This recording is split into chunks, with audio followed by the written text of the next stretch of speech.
Merong iba't ibang rating ng strip light na available ngayon sa market. Merong 12 volts, merong 24, merong 48. Ang i-discuss ko ngayon sa araw na ito ay ang may rating na 230 volts. Ito yung ginagamit nating madalas sa labas ng ating bahay. Ito yung may rating na IP66.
So bago tayo magpatuloy, mas magandang mag-visual inspection muna tayo sa ating LED strip light.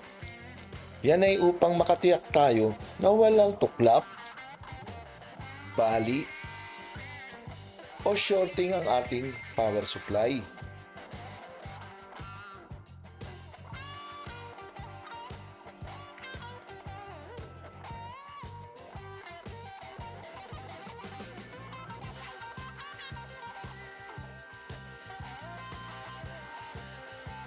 Pagkatapos ay gumamit tayo ng multi-tester o clammeter na may resistance na reading.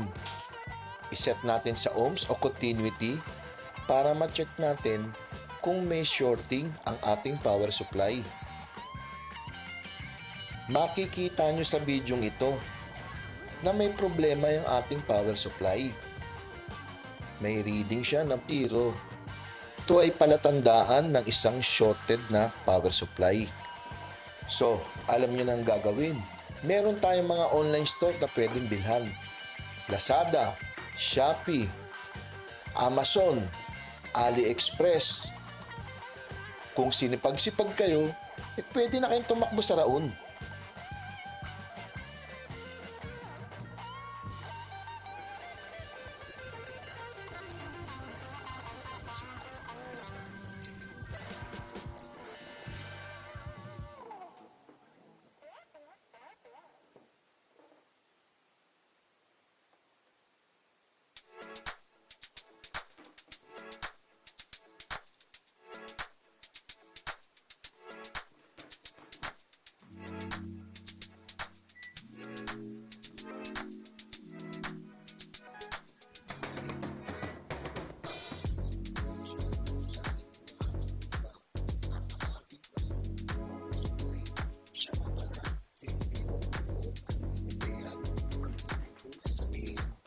Open loop.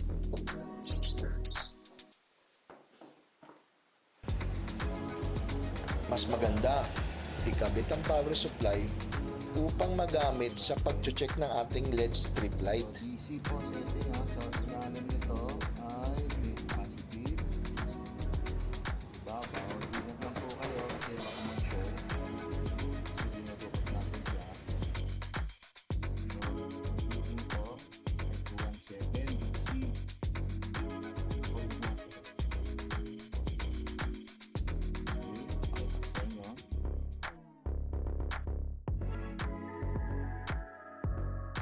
So, ito po yung reading. Okay. Bago na ang ating power supply. Pangalawa, chinek na natin kung okay ito. Pangatlo, sinimulate pa natin. So, Pwede na ba nating chicken? Pwede na yan!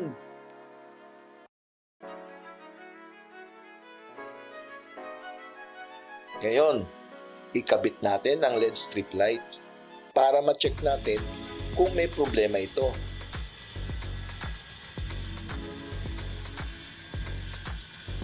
Ngayon, may pundidong mga 1 metrong haba ng strip light. O yung original na end niya. O yung start end pala niya. So puputulin natin to. Tanggalin muna natin to. Cutter huli ang gagamitin natin, ha.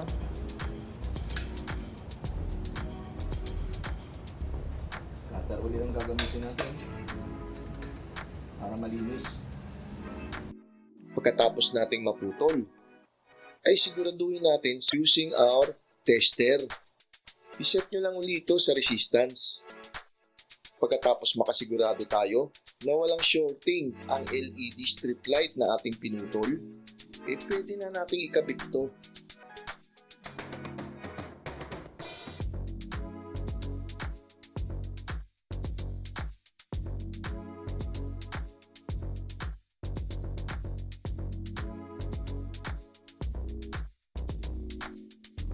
So naputol na natin yung pundidong haba ng strip light. Na-check na natin kung may resistance. Approve!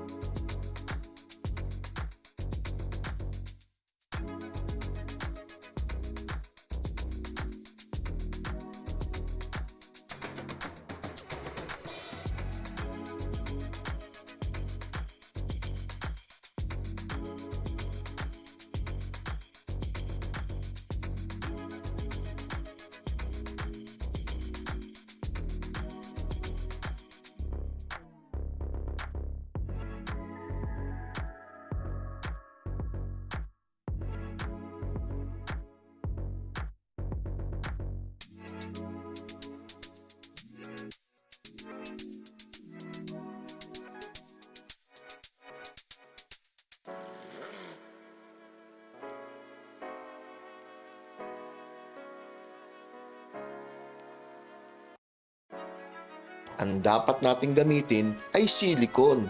Bakit? Unang-una, ang pagkakaselyo ng silicone ay maganda. Silyadong-silyado mula sa water intrusion o sa mga moist. Pangalawa, sa initan ng araw ay hindi basta-basta pumapalya ito. Hindi ko po nire-recommenda ang paggamit ng glue o epoxy. Ang glue ay madaling kumupas. At ang epoxy naman ay may tsansang may halo na conductive material ang komposisyon nito.